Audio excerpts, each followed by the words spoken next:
ఉమ్మడి మహబూబ్నగర్ జిల్లాలో సాగు తాగునీటి కష్టాలు తీరినట్లేనా? సీఎం ఆదేశాలతో సకాలంలో ప్రాజెక్టులన్నీ పూర్తవుతాయా?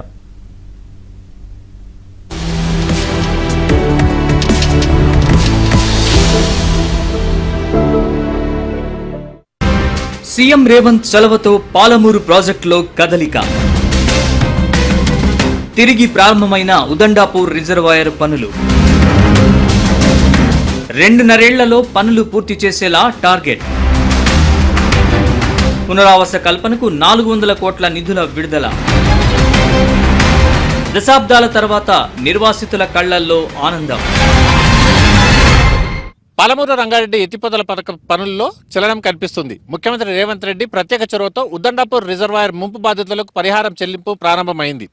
దాంతో ముంపు బాధితులందరూ పనులకు సహకరిస్తున్నారు. ఇంతకాలం మందకొడిగా సాగిన పనులు ఇప్పుడు చకచకా కొనసాగుతున్నాయి. ఉదండాపూర్ రిజర్వాయర్ పనుల్లో పురోగతి ఎలా ఉంది? ABN Andhrajyothy ground report. Palamuru Rangareddy ఎత్తిపోతల ప్రాజెక్టు సహా ఉమ్మడి మహబూబ్నగర్ జిల్లా సాగునీటి ప్రాజెక్టుల పూర్తికి ముఖ్యమంత్రి రేవంత్ రెడ్డి ప్రభుత్వం ప్రత్యేక ప్లాన్ అమలు చేస్తోంది. ఆర్థిక ఇబ్బందులు లేకుండా ప్రాజెక్టులను సకాలంలో పూర్తి చేయాలనే లక్ష్యంతో ముందుకు సాగుతోంది. ఉమ్మడి పాలమూరు రంగారెడ్డి జిల్లాలో 12 లక్షల ఎకరాలు, నల్లగొండ జిల్లాలో 30,000 ఎకరాలకు సాగునీరు, వేలాది గ్రామాలకు తాగునీటిని అందించేలా నిర్మితమవుతున్న పాలమూరు రంగారెడ్డి ఎత్తిపోతల పథకం పనుల్లో పురోగతి కనిపిస్తుంది.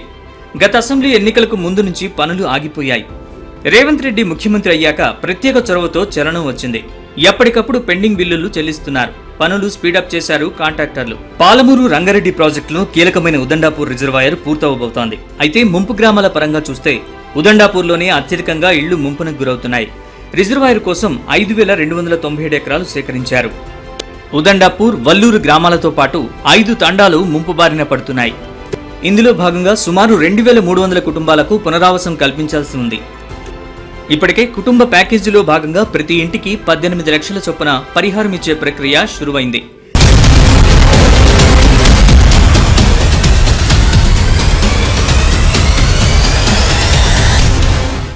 పాలమూరు రంగారెడ్డి ఎత్తిపోతల పథకంలో భాగమైన ఉదండాపూర్ రిజర్వాయర్ పనుల్లో ఇప్పుడిప్పుడే వేగం పుంజుకుంది. ప్రస్తుతం ఉదండాపూర్ రిజర్వాయర్ వద్ద ఉన్నాం. మనం ప్రస్తుతం ఉదండాపూర్ రిజర్వాయర్ పనులు చురుగ్గా కొనసాగుతున్న పరిస్థితి మనం గమనించవచ్చు. మొత్తం ఉదండాపూర్ రిజర్వాయర్ పాలమూరు రంగారెడ్డి ఎత్తిపోతల పథకంలో భాగంగా నిర్మితమవుతున్న 5వ రిజర్వాయర్. ఇది చాలా పెద్ద రిజర్వాయర్ అని చెప్పవచ్చు. 16 టీఎంసీల సామర్థ్యంతో నిర్మిస్తున్న ఈ రిజర్వాయర్లో అంటే భూసేకరణ నిమిత్తం 5,297 ఎకరాలను భూమిని సేకరించారు. ఇందులో అంటే పెద్ద ఎత్తున నిర్వాసిత గ్రామాలు కూడా ఉంటాయి. ఇందులో అంటే ముంపు గ్రామాలు, నిర్వాసిత గ్రామాలు కూడా ఉంటాయి. అంటే పాలమూరు రంగారెడ్డి ఎత్తిపోతల పథకంలో భాగంగా నిర్మితమవుతున్న 5వ రిజర్వాయర్ పూర్తి అంటే 4 రిజర్వాయర్లను పరిశీలించినట్లయితే పెద్దగా అక్కడ నిర్వాసితులు కానీ లేకపోతే R&R ప్యాకేజ్ కింద వెళ్లాల్సిన వారు కానీ ఎక్కువ లేరు. కాకపోతే కేవలం ఉదండాపూర్ రిజర్వాయర్లో మాత్రమే 2 పెద్ద గ్రామాలు, అదేవిధంగా 5 తాండాలు ఉన్నాయి. అందులో ముఖ్యంగా ఉదండాపూర్ గ్రామం, అదేవిధంగా వల్లూరు గ్రామం, ఈ 2 గ్రామాలతో పాటు 5 తాండాలు కూడా నెలకొని ఉన్నాయి. అయితే వీరిలో చాలా మంది పెద్ద ఎత్తున వారికి అంటే నిర్వాసితులకు పునరావాసం కల్పించాలి,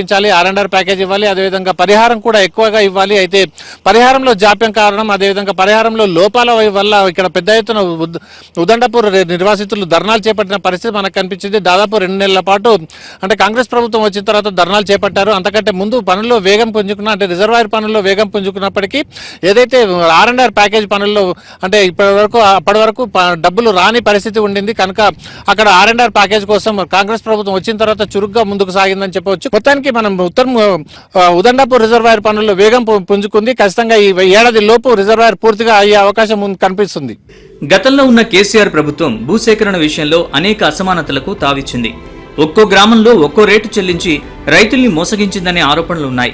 రిజర్వాయర్ కోసం కావాల్సిన భూమిని ఉదండాపూర్, వల్లూరు, కిష్టారం గ్రామాలతో పాటు పోలేపల్లి గ్రామ పరిధిలోని భూమి కూడా సేకరించాల్సి వచ్చింది. అయితే ఎకరా మెట్ట పొలానికి 5,50,000, తరి పొలానికైతే 6,50,000 చెల్లించిన బీఆర్ఎస్ ప్రభుత్వం పోలేపల్లిలో మాత్రం 12 లక్షలు పరిహారంగా ఇచ్చింది. R&R ప్యాకేజీ కింద కుటుంబానికి 16,30,200 పరిహారం కింద ఇవ్వాలని నిర్ణయించారు.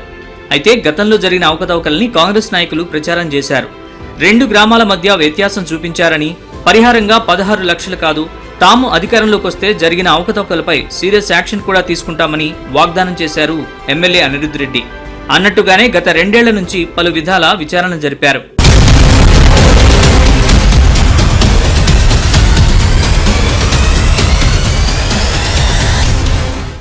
రైతులు కూడా కొంత అసహనానికి గురయ్యారు, ధర్నాలు చేశారు.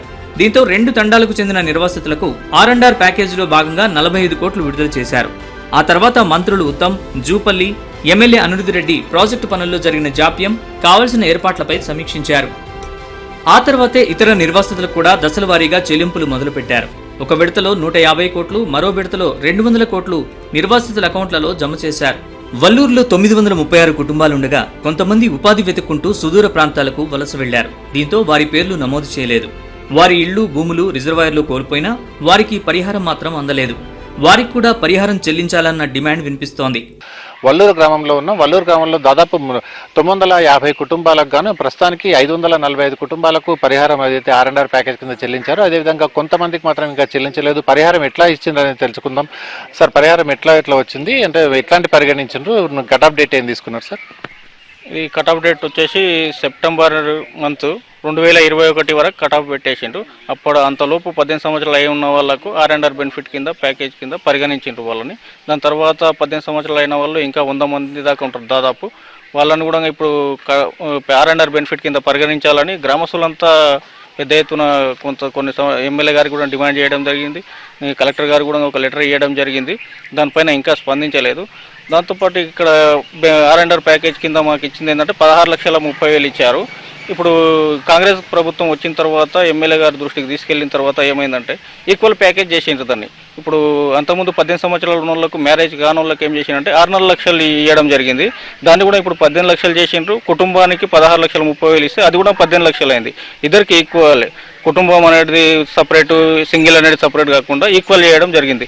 ఈ విషయంలో మేము ప్రత్యేకంగా ఎమ్మెల్యే గారికి ధన్యవాదాలు తెలియజేస్తున్నాం. పరిహారం తీసుకున్న వాళ్ళకి పూర్తిగా పునరావాసం కల్పించేందుకు జడ్చర్లకు సమీపంలోని దేవునిగుట్ట ప్రాంతంలో దాదాపు 300 ఎకరాల భూమిని సేకరించడం జరిగింది. అందులోనే అంటే 2 గ్రామాలు, అదేవిధంగా 5 తాండాలకు సంబంధించిన పునరావాసం ఏర్పాట్ల ప్రక్రియ జరుగుతుంది. ఒక్కొక్కరికి ఎంత భూమి ఇస్తున్నారో, అంటే ప్లాట్ ఎంత ఇస్తున్నారో, తర్వాత ప్లాట్ కు సంబంధించిన కన్స్ట్రక్షన్ కి ఏమైనా డిమాండ్స్ ఉన్నాయా, ఎట్లాంటిది? ప్లాట్ అయితే 300 గజాలు ఇస్తామని చెప్పిండ్రు ఎమ్మెల్యే సార్ గారు. ఆ రిజిస్ట్రేషన్ ప్లాట్లు ఇస్తే బాగుంటది, మేమందరం సంతోషంగా ఉంటది. రిజిస్ట్రేషన్ అని అడుగుతున్నారు కదా, ఎందుకంటే ఇంతకుముందు వాళ్ళకు తండా వాళ్ళకి ఇచ్చిండ్రు కదా, అప్పుడేం లేదు, ఇప్పుడేం డిమాండ్? రిజిస్ట్రేషన్ ఉంటే కొంతమంది ఊళ్ళో వేరే దగ్గర ప్లాట్లు కొనుక్కున్నారు, పొలాలు కొనుక్కున్నారు, అక్కడ వాళ్ళు ఇల్లు కట్టుకుని సెటిల్ అవుతారు. కాబట్టి ఆ రిజిస్ట్రేషన్ ప్లాట్లు ఉంటే ఒకవేళ వేరే వాళ్ళకి ఇచ్చేసి వెళ్ళిపోతారని ఉద్దేశంతో అడుగుతున్నాం రిజిస్ట్రేషన్ ప్లాట్లు. ఖచ్చితంగా ఇక్కడ ప్రజల నుంచి ఒక డిమాండ్ వస్తుంది. ఏదైతే బీపీఎల్ కింద ఇచ్చే ప్లాట్లకు కాకుండా ఖచ్చితంగా రిజిస్టర్డ్ ప్లాట్లు, తమ యొక్క సర్వం కోల్పోయాము, భూమిని అంటే నిర్వాసితులుగా మారాము, ఖచ్చితంగా మాకు రిజిస్టర్డ్ ప్లాట్లు మాత్రమే ఇవ్వాలి. రిజిస్టర్డ్ ప్లాట్లు ఉంటేనే తమకు తర్వాత లావాదేవీలు కానీ దానిపైన బ్యాంకు లోన్లు కానీ వచ్చే అవకాశం ఉంటుందని చెప్పి ఇక్కడ డిమాండ్ అనిపిస్తుంది. అదేవిధంగా చాలా మంది ఇక్కడ ఏదైతే అంటే మనం ఫస్ట్ చెప్పుకున్నట్టు 950 కుటుంబాలకు గాను 545 కుటుంబాలకు మాత్రమే ఇక్కడ పరిహారం చెల్లించడం జరిగింది. అయితే మిగతా దాదాపు సుమారు 400 కుటుంబాలకు పరిహారం చెల్లించాల్సి ఉంది అని చెప్పి గ్రామస్తులు అంటున్నారు. అంటే దాంట్లో ప్రత్యేకంగా ఏదైతే బతుకుదేరు కోసం సదూర ప్రాంతాలకు వెళ్ళి అక్కడనే స్థిరపడి ఇక్కడ భూముల్లో అంటే గ్రామంలో ఇళ్లు ఉన్నాయి, గ్రామంలో పొలాలు ఉన్నాయి, పొలాలు కోల్పోయారు, ఇళ్లు కోల్పోయారు. కాకపోతే వాళ్ళకు అంటే టెక్నికల్ గా ఆధార్ కార్డులు మన స్వగ్రామంలో లేనందున వాళ్ళని పూర్తిగా పక్కకు పెట్టడం జరిగింది. అట్లాంటి వాళ్ళని కూడా పరిగణలోకి తీసుకోవాలని డిమాండ్ వినిపిస్తుంది. వాళ్ళకు కూడా అంటే ఎట్లాంటిది సార్, ఎందుకు మీరు బయటకు వెళ్ళారు, అదేవిధంగా ఎందుకు పరిహారం రాలేదు? ఈ రిజర్వాయర్లో చాలా మంది, కొంతమందికి డబ్బులు వచ్చినాయి, కొంతమందికి రాలేదు. చాలా మంది ఎందుకంటే ఇప్పుడు కొంతమందికి వాళ్ళకు ఇక్కడ భూములు కోల్పోయారు, వాళ్ళకి ఇక్కడ వాళ్ళు ఇండ్లు కూడా ఇక్కడ కోల్పోయారు వాళ్ళు. అయితే వాళ్ళకు డబ్బు రాలేదు, అందుకని వాళ్ళు బతుకు తీరు కోసం వాళ్ళు బయటకు పోయారు. అయితే వాళ్ళు ఇక్కడ వచ్చారు. మళ్ళీ ఇక్కడ వచ్చేసరికి మీరు ఆధార్ కార్డులు అవి అడ్రస్లు అవన్నీ చేంజ్ అయిన వాళ్ళు అక్కడ పోయింది కాబట్టి చేంజ్ చేసుకున్నారు. మళ్ళీ వాళ్ళు ఇక్కడ వచ్చేసారు. ఏమైందంటే మళ్ళీ రిజర్వాయర్లో మాకు ఇల్లు పోయింది, ఇక్కడ పొలం పోయింది, మాకు డబ్బులు కావాలి, పరిహారం కట్టాలని వాళ్ళు అడుగుతున్నారు. గవర్నమెంట్ దీని గురించి కూడా కొంచెం ఆలోచన చేసి వాళ్ళు కట్టాలని చెప్పి అడుగుతున్నాం. అంతే. ఖచ్చితంగా వల్లూరు గ్రామంలో దాదాపు అంటే సగానికి సగం అంటే బయటికి బతకడానికి వెళ్ళిన వారు ఉన్నారు. వాళ్ళకు ఖచ్చితంగా ఇక్కడ పరిహారంతో పాటు R&R ప్యాకేజ్ కూడా ఇవ్వాలి అన్న డిమాండ్ వినిపిస్తుంది. మొత్తానికి వల్లూరు గ్రామంలో అంటే చాలా మందికి సాటిస్ఫాక్షన్ ఉన్నప్పటికీ అదైతే ప్లాట్ల విషయంలో రిజిస్టర్డ్ ప్లాట్లు కావాలని కోరుతున్నారు. అదేవిధంగా ఏదైతే ఇక్కడ నుంచి బతుకుదెరువు కోసం సుదూర ప్రాంతాలకు వెళ్లారో వారిని కూడా పరిగణలోకి తీసుకుని వారికి కూడా పరిహారం చెల్లించాలని డిమాండ్ ఇక్కడ గ్రామస్తుల నుంచి వినిపిస్తుంది. అయితే నోటిఫికేషన్ తేదీ సెప్టెంబర్ 16, 2021గా ఉండగా ఆ రోజు వరకు 18 సంవత్సరాలు నిండిన ప్రతి యువకుల్ని మాత్రమే కుటుంబంగా పరిగణిస్తున్నారు.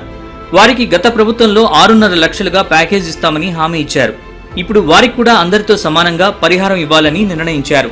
కాగా కట్ ఆఫ్ డేట్ వరకు ఎవరికీ ప్యాకేజ్ అందనందున ఇప్పుడు 18 ఏళ్లు నిండిన వారికి కూడా పరిహారం ఇవ్వాలన్న డిమాండ్ వినిపిస్తోంది. సర్వం కోల్పోతున్న ముంపు గ్రామ ప్రజలకు జీవనోపాధి కోసం కుటుంబానికి ఎకరా భూమి, లేదా ఒక ప్రభుత్వ ఉద్యోగమైనా కల్పించాలంటున్నారు. మేము పూర్తిగా సర్వస్వం కోల్పోయాం, మా ఆధారపడిన ఉపాధిని కోల్పోయినాం కాబట్టి మేము ఇంతకుముందు డిమాండ్ చేసింది ఏమంటే గత ప్రభుత్వానికి కూడా ఇప్పుడున్న ప్రస్తుత ప్రభుత్వానికి కూడా ఏం డిమాండ్ చేస్తున్నామంటే నిరుద్యోగులందరికీ ఉద్యోగ అవకాశాలు కల్పించాలని కూడా మేము ఈ ముఖంగా మీడియా ముఖంగా ప్రభుత్వాన్ని వేడుకుంటున్నాం. లేదంటే 2013 చట్టం ప్రకారం పోయేది ఉంటే భూమికి భూమి ఇవ్వాల్సిందే. ఇప్పుడు మా భూమి ఎంత కోల్పోయినా వేరే దగ్గర ప్రభుత్వం చూపించాల్సిందే. అప్పుడు అదే డిమాండ్ చేసేది, కానీ అప్పుడున్న గవర్నమెంట్ అంతా ప్రలోభాలకు గురి చేసి ఆ రకంగా వాళ్ళు ఇష్టం వచ్చినట్లు చేసుకుంటూ పోయినరు. ఇప్పుడు దాంతోపాటు మేము ఇప్పుడు అప్పుడు డిమాండ్ చేసినాం. ఇప్పుడు ఇంకోటి ఏమంటే మాకు ఇక్కడ రిజర్వేర్ అయిన తర్వాత కూడా అన్ని హక్కులు రిజర్వేర్ ముప్పు బాధితులకే ఉండాలని కూడా మా యొక్క విజ్ఞప్తి. ఇక భూసేకరణలో కొంతమంది రైతులు కోర్టు మెట్లెక్కారు. ఉదండాపూర్ గ్రామానికి చెందిన 35 మంది రైతులు గతంలోనే హైకోర్టులో కేసు వేశారు. తమకు ప్రభుత్వ జీవోలకు అనుగుణంగా పరిహారం చెల్లింపు కాకుండా 2013 చట్టం ప్రకారం చెల్లించాలని, ప్రభుత్వం ఎకరాకు కేవలం 5.5 లక్షలు 6 లక్షలు ఇవ్వడం సరికాదని వాదించారు. దీంతో కోర్టు కూడా జోక్యం చేసుకుని రైతులకు అనుకూల తీర్పిచ్చింది. వారి పాస్బుక్లు కూడా గతంలో ప్రతిపక్షంలో ఉన్న రేవంత్ రెడ్డి స్థానిక అధికారులతో వాదనకు దిగి రైతుల పాస్బుక్లను తిరిగి ఇప్పించారు. ఇప్పుడు ముఖ్యమంత్రిగా రేవంత్ రెడ్డి ఉండడంతో రైతులు తమకు తగిన పరిహారం వస్తుందని ఆశిస్తున్నారు. గతేడాది లగ్చర్లలో ఎకరాకు 25 లక్షల పరిహారం ఇచ్చారని, తమకు కూడా అదే విధంగా పరిహారం చెల్లించాలని డిమాండ్ చేస్తున్నారు. 50 మంది ఉన్నాము కోర్టు కేసులో. మా కోర్టు కేసు వచ్చేసి ల్యాండ్ మొత్తం టోటల్ ల్యాండ్ వచ్చేసి 350 ఎకరాల కోర్టు కేసు ఉంది. ఆ కోర్టు కేసులో ఇప్పుడున్న మాకున్న రేవంత్ రెడ్డి సారే మా పాస్బుక్లు ఇప్పేయడం ఇలా జరిగింది. పీసీసీ ఉన్నప్పుడు సార్ మాకు ఆల్రెడీ కోర్టు నుంచి వెళ్ళి ఆర్డర్ పాస్ అయింది, మాకు ఇస్తలేరు ఎట్లా సార్ అని చెప్పి సీఎం గారిని కలవడం జరిగింది. సీఎం గారు ఆర్డీ ఆఫీస్కి ఫోన్ చేసి నేను వస్తే తగిన పరిణామాలు ఉంటాయి, కోర్టు నుంచి ఆర్డర్ వచ్చినా కానీ వేయకపోవడం ఏందని ఇప్పుడున్న మన రేవంత్ రెడ్డి సీఎం సారే పాస్బుక్లు ఇప్పించడం జరిగింది. అప్పటి నుంచి మాకు పాస్బుక్లు వచ్చినాయి, రైతు బంధు పడ్డది. మాకు అప్పటి నుంచి ఇప్పటివరకైతే మా ఇప్పుడున్న కాంగ్రెస్ అప్పటి నుంచి ఇప్పటివరకు మేము కాంగ్రెస్ ప్రభుత్వం ఉన్నాం కాబట్టి కాంగ్రెస్ ప్రభుత్వం మాకు అండగా ఉండి అన్ని విధాలుగా సహకరిస్తుంది. ఇదిలా ఉండగా పునరావాసం కోసం కూడా చకచకా ఏర్పాట్లు కొనసాగుతున్నాయి. ముంపు గ్రామాలైన ఉదండాపూర్, వల్లూరుతో పాటు 5 తండాలకు ఒకే చోట పునరావాసం కల్పించేందుకు సన్నాహాలు చేస్తున్నారు. జడ్చెర్ల సమీపంలోని దేవునిగుట్ట ప్రాంతంలో 300 ఎకరాల్లో ఇళ్ల కోసం లేఅవుట్ రెడీ అయింది. ఒక్కో ఇంటికి 300 గజాల స్థలాన్ని కేటాయిస్తున్నారు. రోడ్లు, మౌలిక సదుపాయాల పనులు నడుస్తున్నాయి. విద్యుత్ కోసం స్తంభాలు రెడీగా ఉన్నాయి. నీటి వసతి కోసం ఇప్పటికే 4 ఓవర్ హెడ్ ట్యాంకుల నిర్మాణం పూర్తయింది. ఇక పాఠశాల భవనం కూడా నిర్మితమవుతోంది. ప్లాట్ల నెంబరింగ్ జరిగింది, కానీ ఇప్పటిదాకా 2 తండావాసులకు తప్ప ఎవరికీ ప్లాట్ కేటాయింపులు జరగలేదు. ప్లాట్ల పట్టాలిచ్చే విధానం సరిగ్గా లేదని నిర్వాసితులు అభిప్రాయపడుతున్నారు. సాధారణంగా బీపీఎల్ వారికి పట్టాలిచ్చినట్లు కాకుండా తమ ప్లాట్పై సర్వహక్కులు ఉండేలా రిజిస్టర్ చేసి తమకు కేటాయించిన ఇంటి స్థలాన్ని ఇవ్వాలని డిమాండ్ చేస్తున్నారు. అదేవిధంగా పరిహారం వచ్చున్న డబ్బులు పూర్తిగా అప్పులకు పోతున్నాయని, దురలవాట్లకు ఖర్చవుతున్నాయని, త్వరలో తమకు ప్లాట్లు కేటాయించాలని, అలాగైతేనే తాము ఇల్లు కట్టుకునే వీలుంటుందంటున్నారు. ఇండ్ల డబ్బులు వేసిర్రు, మరి మాకు ప్యాకేజీలు వేసిర్రు, ఆ డబ్బులన్నీ అయిపోతున్నాయి. మళ్ళీ ఇప్పుడు మీరు 1,70,000 మళ్ళీ ఇవ్వనీకి తయారుగా ఉన్నారు. కానీ అంటే మీరు ఎమ్మెల్యే చెప్పినట్లు నడుస్తున్నారు, కానీ అధికారులు కూడా మా మీద కక్ష కట్టిందని కూడా నేను తెలియజేస్తున్నాను. ఎందుకంటే ఎమ్మెల్యే కూడా వీళ్ళ మీద చొరవ చూపుతలేడు కాబట్టి. ఎందుకంటే మాకు ఉన్న డబ్బులన్నీ అయిపోయినాక మళ్ళీ మేము బిచ్చగాలలాక 1,70,000 మరి మాకు వేయండి సార్, మాకు ప్లాట్లు అడగకుండా మీరు ఈ ప్లానింగ్ చేస్తున్నారు తప్ప వేరే మార్గం లేదు. ఉదండాపూర్ బ్యాలెన్సింగ్ రిజర్వాయర్ పనులు ఊపందుకున్నాయి. ఇక మిగిలిన నిర్వాసితులకు న్యాయం చేసి పనులు చక్కబెడితే అతి త్వరలోనే రిజర్వాయర్ అందుబాటులోకి రానుంది. ఉదండాపూర్ బ్యాలెన్సింగ్ రిజర్వాయర్ లో R&R పనులు చివరి అంకానికి చేరుకున్నాయి. ఇప్పటికే పరిహారం చెల్లింపులో దాదాపు పూర్తయినా కూడా ప్లాట్ల అలాట్మెంట్ జరగాల్సి ఉంది. ప్లాట్ల అలాట్మెంట్ లో రిజిస్ట్రేషన్ చేయించాల్సి ఉంది. ఈ ప్లాట్ల అలాట్మెంట్ రిజిస్ట్రేషన్ చేయించి వారికి ఇస్తే వాళ్ళు ఇల్లు కట్టుకుంటామని చెప్పి గ్రామస్తులు డిమాండ్ చేస్తున్నారు. మొత్తానికి 2-3 నెలల్లో ప్లాట్ల అలాట్మెంట్ కూడా పూర్తయ్యే అవకాశం ఉంది. వీడియో జర్నలిస్ట్ సంతోష్తో బసవరాజ్, ఏబీ ఆనందజ్యోతి, మహబూబ్ నగర్.